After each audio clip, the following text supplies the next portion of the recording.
I would like to start with this transition to the South Caucasus to Caspian. The title of this session is Security Strategies and Structures in the Caspian region. And last couple of years we used to discuss and study on the Southern Caucasus. And during the collapse of the Soviet Union, in order to define all those regions, mainly the American think tanks used to describe all those regions as the Caucasus and Central Asia. It has some mindset behind it, and within time we just left this definition or labeling aside and try to discuss those issues separately. The South Caucasus as a one unit of analysis, and Central Asia is another one. And for us, the Caspian means sea, the delimitation of the Caspian Sea and Caspian Sea related issues, including the energy sharing agreements and new projects in the middle of 1990s. Beyond that, we left the Caspian region aside, and we do not discuss what's going on in the region, and is it possible to speak about the Caspian region and its reflections and some other related policies of all those regional actors. But you know, last couple of years, if not, I'm not mistaken, last 2 years I may say, the Caspian region as a region is re-emerging itself, and it's very important. And from the first panel, when we are starting to talk about the Caspian region, it reminds us oil and gas, the sharing agreements, and thus cooperation means a cooperation on energy issue, oil and gas issue. Therefore, it's possible to discuss the Caspian region as a bridge or barrier, as the previous speakers mentioned in the previous session. It's not easy to define the Caspian position. And how about Turkey? Of course, Turkey is not a Caspian littoral state, but Turkey is a regional state and regional power, and it has some interests, it has some direct policies related with the priorities of all those littoral states. And if we want to discuss Turkey's role in all those issues, we have to be careful that the Caspian region is a sort of expanding, and it's a sort of activity to expand the security environment and issues of all those regions. In order to answer some problems of the Caucasus region, you may define a role for Turkey, for example. But when you start to discuss the Caspian region, you are expanding the security environment and different issues. Therefore, it's very important to analyze Turkey's capacity and policy making or vision towards those regions. Is there a priority or is there a vision, at least in the mind of Turkish decision makers, to offer some solutions to the problems of the Caspian region? Of course, Georgia, Azerbaijan and Armenia are the actors. Iran, a rival or partner, Russia, at least last couple of years, one of the main partners of Turkey, and Central Asian republics, Turkic republics, they are important factors. But there was no vision in Turkey to see the region from the perspective of the Caspian region. Then how can we analyze Turkey's policies? And is it possible for Turkey to offer some cooperation schemes or organizations to solve the regional problems together with all those regional actors or partners? And will those partners are ready to see Turkey as an actor or a factor in the solution of those issues? And then I'm gonna try to put some titles or issues and put some points then we may discuss during the question and answer session. The first issue related with the Caspian security is, of course, conflicts and territorial integrity related problems in the region. Turkey was one of the active participants in the resolution of mainly Karabakh issue, and it's Turkey's position and the situation is very well cleared and everyone knows it. And Turkey is trying to resolve all protracted conflicts, not only Nagorno-Karabakh, but of course Georgia's problem with Abkhazians and Ossetians. And the main policy priority is supporting existing international settlement mechanisms. This is the main pillar of Turkish foreign policy, and Turkey is pursuing a sort of dual-track policy of normalization with Armenia, with Georgia, with other partner countries. But you know, this is just under the umbrella of international mechanisms and organizations. The international involvement is the main pillar of Turkish foreign policy or security policy, or the the vision in foreign making and security policy making in the Turkey, and then therefore the UN, NATO, EU or OSCE, those kind of organizations are the main partners in the solution of peaceful solution of all those issues. But there are a couple of factors, especially bilateral relations, that they are affecting Turkey's perspective towards the region. Russia is a factor. You know, there were lots of analysis and comments on Turkish-Russian relations. Some of them evaluate it as a sort of axis of excluded. If Turkey's relations with the US and the EU is declining, and then you see Turkey is cooperating with Russia in different areas. But in fact, this is the only way. Under those circumstances, Turkey is energy dependent on Russia and have some problems in southern part of Turkey, especially Middle East. It is not easy for Turkey to act, and Russia is the only factor and actor that Turkey can cooperate with. And it's not easy for Turkey to balance Russia and Russian effectiveness and policy making in the region.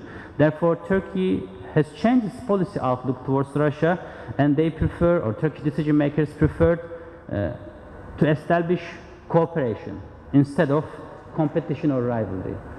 Because we tried in early 1990s and failed, and this has some destructive effect on Turkey's effectiveness and assertiveness in those regions, and to bring security schemes. Therefore, new policy is balancing Russia through cooperation.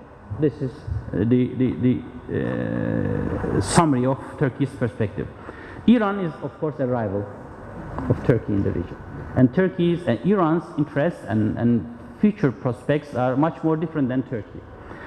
Thus, any kind of military conflict or any kind of disagreement between Iran and Azerbaijan, Iran and Russia, or Azerbaijan and Russia, or Azerbaijan and Armenia is a concern for Turkey. Therefore, Turkey tried to engage with Iran by taking different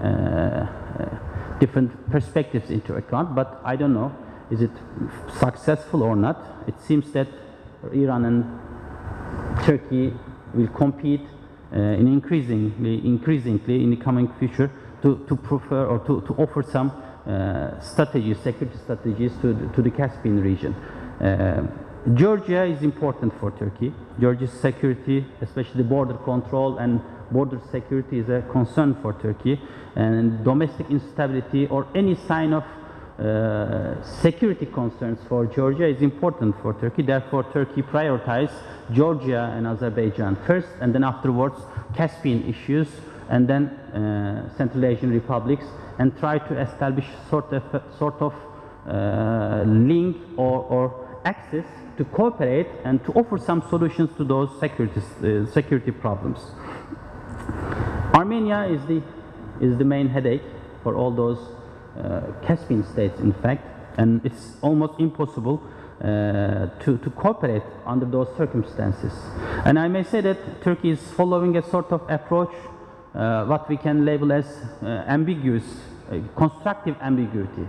This is deliberate use of ambiguous language and the nature and the conduct of bilateral relations for some political purposes. It was unproductive. We have an experience of 2008-2010 period. It has some spillover and negative effects on Turkey's policies towards other Caspian states. Therefore, it's very important. And most probably this genocide issue in 2015 is a sort of big event in the security strategies and developing cooperative security strategies in the region. But we will see those spillover effects. I do not want to discuss Turkish-Azerbaijani relations from this perspective, because this is the main pillar of Turkey's policies towards the Caspian region. Without Azerbaijan, it is impossible for Turkey to show other Turkic republics that Turkey is efficient and strong actor that can offer some solutions and prospective future for those countries. Therefore, Turkey has to stick to Azerbaijan and Georgia in all those issues. The second issue is the militarization of the Caspian Sea and region, and Ferhat Bey mentioned in the opening speech the status of the Caspian Sea. Our Kazakh fellow discussed the issue in detail, therefore I do not want to discuss the issue from this perspective. The limitation issue is not an issue. for the moment. All those littoral states are doing their own business and they have sort of deal, but this is an issue. There is just, we need a sort of spark to have a security issue in terms of the delimitation of the Caspian. But the most important stuff is that Russian military bases in Armenia and increasing Russian involvement in Armenia in terms of military circles and all those militarization of the region. And the second aspect is the Caspian flotilla, because this is a sort of encirclement of Azerbaijan and Georgia, and it's not acceptable for Turkey. Of course, you cannot see any high volume in Turkish decision-making process, people or military circles, but most probably they are just observing it very closely, and this is a threat, and it's not easy. For example, 2 or 3 years ago, the Russians decided to deconstruct the Caspian flotilla, but they have changed their mind, especially after this signature of this TANAP agreement. They are rebuilding their Caspian flotilla, and this is a threat. And in addition to that, Iran's efforts. And Iran is also active in the Caspian region from the military perspective, and any kind of Russian-Iranian cooperation will cause some new security concerns in the Caspian region. And another big question mark is the Turkmen's and Kazakhs' response to those kind of militarization in the region. And Turkey sees Kazakhstan and Turkmenistan together with Azerbaijan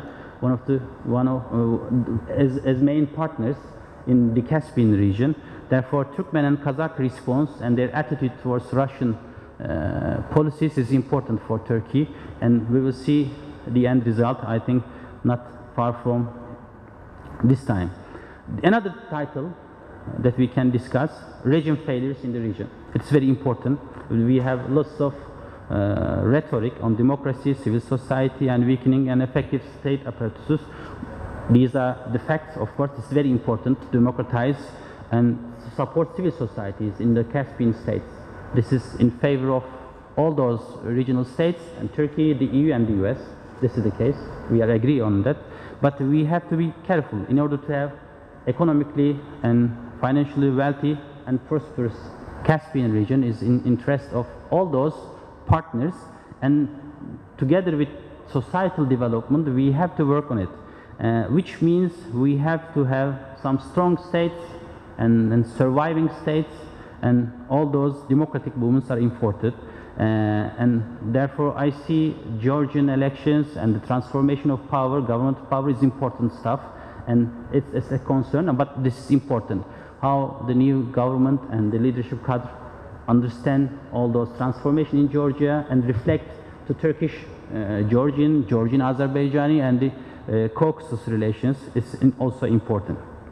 And in addition to that, conflicts over energy and water resources in Central Asia and the Caspian region are the issues that we have to address, and Turkey has to work on it. Another title is radical movements, especially Islamist and sectarian developments and rivalries in the region is increasing, and it has some spillover effects. We were discussing that some Azerbaijani involvement in Syria and Turkish policies towards Syria, Iraq, and Iran. And these are the issues that are relating the Caucasus to the Middle East and Turkey and the EU, of course. As the global actor, the US involvement is important. And we have an expansion of a threat from the North Caucasus as well, or Central Asian radical movements, and it has direct spillover effects. And Azerbaijan and Georgia are the most fragile actors from the perspective of those radical movements, and Russian attitude is important, and Russian involvement of all those radical groups and movements have to be taken into account. Another issue related to this radicalism is, for example, a Sochi Olympics. Circassian genocide discussion is also very related, and the unstabilizing effect. And we have a serious diaspora population in Turkey, and they are so active, especially the solution of, in quote, Abkhazian issue for those Circassian diaspora groups. They are just rising their identity, and there are strong currents against Russian attitude towards Circassians, and the Sochi Olympics is a good creates a good environment for all those Circassians to raise their expectations. The other issue is, of course, energy security and cooperation. We discussed previous session. Energy is a tool for cooperation, but at the same time a rivalry, competition. And Turkey, Azerbaijan and Georgia signed and realized big projects, BTE, BTC pipelines. They are working very efficiently and created very prosperous environment and some prospects for all those countries, and they're attracting other Caspian states as well. Therefore, to make the region as a fourth corridor for European energy security is a perspective. The previous speakers discussed the issue. Therefore, TANAP project or Trans-Caspian pipeline projects are important issues, and they serve energy security of both Turkey, European Union, and all those regional countries, and it brings a sort of mechanisms to cooperate in terms of security. And then, in sum, how cooperation is possible? This is a very important question that we have to address and take into account. The region or regional countries, Caspian states, has a limited capacity to deal with existing and new threats in the Caspian region. Therefore, those Caspian actors get together and they have to produce some schemes to cooperate. They know each other's weak sides and strong aspects. They have to bring a sort of understanding to create a sort of cooperation mechanisms. We have Shanghai Cooperation Organization in the eastern part and CSCO, another part, NATO membership prospects on the other side. Therefore, these international perspectives are not regional perspective, and most of the time they create a sort of problem. Instead of creating cooperation, they are tools of competition. Turkey offered once Caucasian Stability and Cooperation Platform, but it's not an answer to those expectations. It is too limited, it's low, and there is no capacity there. NATO enlargement also is not a solution, and luckily those countries have started to trade between each other.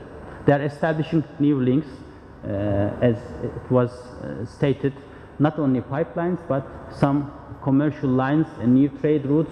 This is very important, and in order to survive and to make them stable, we have to develop a new mechanisms or methods of crisis management and conflict resolution in the region. And Turkey, as a partner country, has a potential and add some value to those expectations. But I think it's almost impossible only for Turkey to create such a kind of mechanisms. But most probably, if the region itself manages to establish a sort of all-comprehensive Caspian security structure, most probably Turkey will be one of the positive engagers of this scheme. I think these are all that I have in my mind. Therefore, we can discuss through questions and comments the tangible aspects and the possibilities of such a kind of cooperation. Thank you very much.